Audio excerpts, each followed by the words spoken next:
एक एक तिथियां निकाल निकाल करके 3 साल के समय में ये 30 दिन रखे जाते हैं कि रोज लोग यदि धाम वास न कर सकें, तीर्थ याटन न कर सकें, भगवत आराधना न कर सकें, तो 3 वर्ष में एक बार पुरुषोत्तम मास रखा है। इसका नाम है पुरुषोत्तम मास। केवल भगवत आराधना के लिए ही ये रखा गया है कि आप प्रतिदिन अपने गृह कार्यों में जो छोटी मोटी पूजा आराधना करते हैं, लेकिन ये 1 महीना ये भगवान का नाम पुरुषोत्तम, ये भगवान का मास है। इसमें आप साधु सेवा, ठाकुर सेवा, नाम जप, परिक्रमा, जो भी भागवतिक आचरण करेंगे उसका विशेष लाभ प्राप्त होगा। ये केवल भागवतिक आचरण करने के लिए 1 महीना रखा गया है।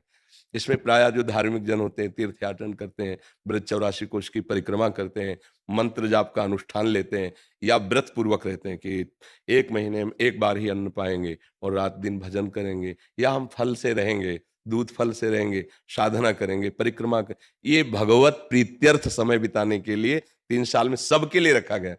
क्योंकि जो साधन में लगे उनके लिए तो रोज पुरुषोत्तम ही है, क्योंकि प्रतिपल भगवान में लगे हुए हैं। लेकिन जो गृहस्थी में, संसार में, तो बोले अब तो चलो ना, पुरुषोत्तम मास है, ये 1 महीना भगवान के लिए है। तुम परिक्रमा करो, कोई अनुष्ठान करो, किसी ग्रंथ का अनुष्ठान, मंत्र का अनुष्ठान, साधु सेवा, तीर्थावगाहन, नाम जप, भगवत विग्रहों के दर्शन, ये इसलिए बनाया गया पुरुषोत्तम मास। और आप सबसे प्रार्थना है कि हमें मानव जीवन भगवान ने दिया है, पूर्व पुण्यों से हमारा जन्म एक अच्छे प्रतिष्ठित, जो भारत सरकार द्वारा सम्मानित पदों हैं उनके घरों में हुआ है, या हमारा जन्म किसी गरीब के घर में हुआ है, वो हमारे कर्म के संयोग से हुआ है। अब हमारा कोई कर्म न बिगड़ने पावे। जैसे किसी बड़े पदाधिकारी का पुत्र होने पर गर्व करके हम कानून के विपरीत आचरण करें और धर्म के विपरीत आचरण करें, वो हम बहुत बड़ा अपराध करते हैं। माना कि प्रगट में आपको शासन छूट दे सकता है, मतलब क्योंकि आप पद में हैं, लेकिन हमारा भागवतिक शासन ये बर्दाश्त नहीं करेगा कि आपको बहुत बड़ा अवसर मिला है। आप अपने पिता के वैभव और प्रतिष्ठा के साथ जुड़ करके आप हमारे देश की उन्नति का कारण बने। जब लोग आपको देखें तो आपके पिता से भी ज्यादा आपको सम्मान करें, चाहे वो जिधर जन्मा हो। हम किसी एक व्यक्ति के लिए नहीं कहते। कोई एक अपने पास आए हुए थे, बाद में कुछ लोग वहीं उसी प्रांत के जो शब्द बोले, वो किस कारण से? उनके पुत्र के आचरण के कारण से। वो बात हमें स्मरण में रही। इसलिए हम प्रार्थना करते हैं कि कोई भी पद आपको मिला हो, आप स्वयं ऐसे आचरण कीजिए जिससे हमारे भारतीय जन और हमारे भगवान दोनों प्रसन्न हो। कहीं कोई ऐसा पदाभिमान का दुरुपयोग न हो, कहीं कोई ऐसे पावर का दुरुपयोग न हो जिससे कोई असहाय गरीब आपको शाप दे दे। जैसे अंदर से हुआ कि ठीक है, आप बहुत बड़े हो, आपके पास पावर है, लेकिन भोगोगे तुम जैसा कर रहे हो। तो वो तपस्वी नहीं, वो मंत्रवेत्ता नहीं है, उसे गरीब की हाय कहते हैं। वो मंत्र से भी ज्यादा जोर लगेगी जाके। इसलिए इस बात से डरा जाए कि कहीं असहाय दीन गरीब को हमारे द्वारा ऐसा कोई दुख न पहुंचे, और कहीं मैं अपने पूर्वजों द्वारा कमाई हुई यश कीर्ति को अपने आचरणों द्वारा कलंकित न कर दें। हम अपने देश की सेवा में आवें, हमारा पवित्र आचरण हो, क्योंकि मनुष्य जीवन बहुत दुर्लभ जीवन है। इसलिए भगवान की कृपा हुई है, हमें आपको संभाषण करने का अवसर दिया है, तो आप महान बने। आप ऐसे बने कि जिस गली से निकलें तो श्रद्धा से और भाव से लोग आपको आशीर्वाद दें। ये क्या यार, क्या व्यक्तित्व है, क्या समाज सेवा है, क्या समर्पण है। अब अगर धन का दुरुपयोग करके मदिरा पीना, उद्दंडता करना, कितने दिन करोगे? जीवन तो जाना ही है ना। लोग देख के जैसे उनको उनके लिए बोले, तो हम बिल्कुल स्तब्ध रह गए थे उनके जाने के बाद, जो बोले कि इनका जो लड़का है ना, वो शब्द जो बोले, तो नहीं, हम कहा हमारे लिए इसका कोई महत्व नहीं, हमारे सामने तो जो आता है मेरा प्रभु आता है, मैं तो उसी भाव से बात करता हूँ।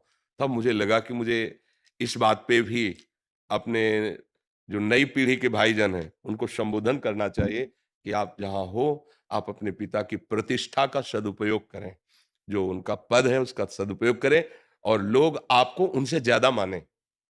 तभी तो साधु समागम या मनुष्य जीवन की सफलता मानी जाएगी। कोई भी व्यसन अपने जीवन में डाल लेना अपनी उन्नति का नाश करना है। आपको लगता जरूर है कि नहीं सब चलता है, नहीं, नहीं, मेरी बात मान लो। आप व्यसन रहित बनिए, इंद्रियों को थोड़ा संयम में रखिए, गृहस्थ धर्म में हो तो मर्यादा से, फिर आप देखो दिव्यता आ जाएगी। आपका जीवन ऐसे पशु पक्षियों जैसा जीवन थोड़ी है कि जो भोग मिला उसे भोग लिया, जो मिला जैसे मिला जी लिया, नहीं। आपका जीवन है प्रकाशित होने वाला, भगवान के अंश हो, मनुष्य जीवन मिला है। ऐसे कर्म करो कि अशुभ कर्मों का नाश करके हमारी समाज की सेवा हो। हमारे अंदर एक लालसा रहती है कि जैसे हमारे देश के जो पदाधिकारी जन जब आते हैं, आप ये बात समझ जाओगे कि जितनी प्रजा आपको शासन में मिली वो आपके बच्चे हैं। जैसे एक घर में आप हैं, बड़े मालिक हैं, 10 लोग रह रहे हैं, आप कैसे पोषण करते हैं? ऐसे। अगर कोई ज्यादा करता है तो फिर आप पिटाई भी तो करते हैं ना अपने घर में। वही वृत्ति आप रखो प्रदेश में, देश में, जिला में, जो आपको अधिकार मिला है, ग्राम में, नगर में जो अधिकार मिला है, पहली दृष्टि रखो अपने परिवार वाली, और दूसरी दृष्टि रखो जैसे अपने परिवार वाले को भी दंड दिया जाता है, उस भाव से हम उसे सुधारते हैं, दंड देते हैं। कहीं हम अपने अभिमान का पोषण न करें, कहीं हम अपनी आदतों को गंदी आदतों में न ले जाएं, कहीं हमारे द्वारा ऐसा आचरण न हो कि पद की निंदा की जाए या पदा अधिकारी जो हमारे माता पिता हैं उनकी निंदा की जाए। सावधान होकर चला जाए तो जीवन भगवान की कृपा से प्रकाशित हो जाएगा। आज हम गाथा गाते हैं अपने देशभक्तों की, नहीं गाते? यो, वंदे मातरम चूम के फांसी डाल ली। हम उसी भूमि में पैदा हुए हैं, हम उसी भूमि में हैं जो हमारे देश के लिए छाती चौड़ी करके गोलियां खाते हैं और अवसर मिलता तो गला उतार लेते हैं। हम उसी माटी में पैदा हुए हैं। हम क्षुद्र वासनाओं या भोगों की तरफ लालयित होकर अपनी महिमा को घटाएं नहीं, अपनी महिमा को बढ़ाएं, जिससे हमारा देश सुखी हो, समृद्ध हो, और सब ऐसा किसी को महसूस ना हो कि असहाय है। ऐसा सबको महसूस हो कि हमारे जो पदाधिकारी मानो मेरे घर के बड़े हैं, उनसे हम सहयोग मांगेंगे, हमें सहयोग मिलेगा। मुझे लगता है ऐसी अगर भावना हो जाए तो हमारा सारा देश सुखी हो जाए, पूरा विश्व सुखी हो सकता है। एक एक सुधरना शुरू करे। पर हम लोग ऐसा करते ना कि दूसरे को उपदेश देते तू सुधर जा, हम अपने से सुधार करें तो सब सुधर जाएंगे। सब मुक्त होना चाहते हैं। देखो, वो कहने वाली बात अलग है, लेकिन सब काम क्रोध लोभ मोह मत्सर द्वंद्वों से तो मुक्त होना चाहते हो ना।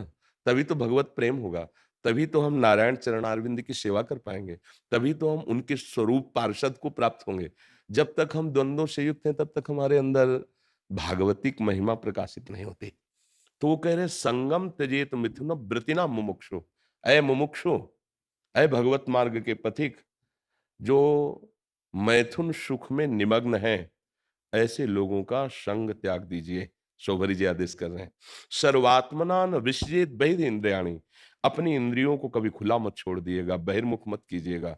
एकश्चरन, आप अंतर में और बाहर में दोनों बातों को समझना है। बाहर में हजारों के संग हैं, पर हम हजारों के संग नहीं, केवल एक के संग हैं। हमारे सबके हृदय में प्रभु विराजमान है। हम उन्हीं का दर्शन करते हैं, उन्हीं से संभाषण करते हैं, उन्हीं को दुलार करते हैं। एकस चरण, और अंतर में अन्य कोई वासना, अन्य कोई स्फुरणा, उस पर शासन करते हैं, उसको विवेक के द्वारा काटते हैं। एकमात्र जो गुरुदेव ने मार्ग दिया है उसके अनुकूल चिंतन करते हैं, प्रतिकूल का त्याग करते हैं। कह रहे एकश्चन राष्ट्रचित्त मनंत, अपने चित्त को सदैव अनंत भगवान के चिंतन में लगा। अनंत शब्द इसलिए क्या हो सकता है, आपके आराध्य देव का कोई और नाम हो, आपके आराध्य देव का कोई और, तो वो मेरा प्रभु अनंत है, उसके अनंत नाम है, अनंत रूप है। अपने चित्त को अपने गुरुदेव प्रदत्त नाम मंत्र में जोड़िए। फिर जो आखिरी बात कहते हैं कि अगर हमें संग करने का सौभाग्य मिले तो तद व्रतेषु, जिस मार्ग में आप चल रहे हो उसी व्रत वाले, अर्थात भगवान की उपासना करने वाले दृढ़ वैराग्यवान संतों का संग करे, नहीं तो असंग रहे। या तो असंग, या तो बोधवान संतों का संग, और निरंतर अपने चित्त को अपने आराध्य देव में लगाए। यही सबसे बड़ी आराधना है। सावधानी कहिए, संगम त्यजेत मिथुन वृत्तिनाम मुमुक्षु, जो मिथुन धर्म, मैथुन धर्म से युक्त सुख का ही रसास्वादन करते हैं। रसेंद्री जनेन्द्री, किसी भी इंद्री का किसी सुख से जुड़ना, वो सावधान रहें। ऐसे क्योंकि वो मछली की क्रीड़ा से, तो ऐसी असावधानी आपकी साधना को गिरा सकती है। सौभरी जी सावधान, सदैव अपने आराध्य देव के चिंतन में मगन रहे। कोई भी लालसा, कोई भी कामना प्रभु से हमें विमुख न कर पाए, ऐसे हम सावधानी रखते हैं।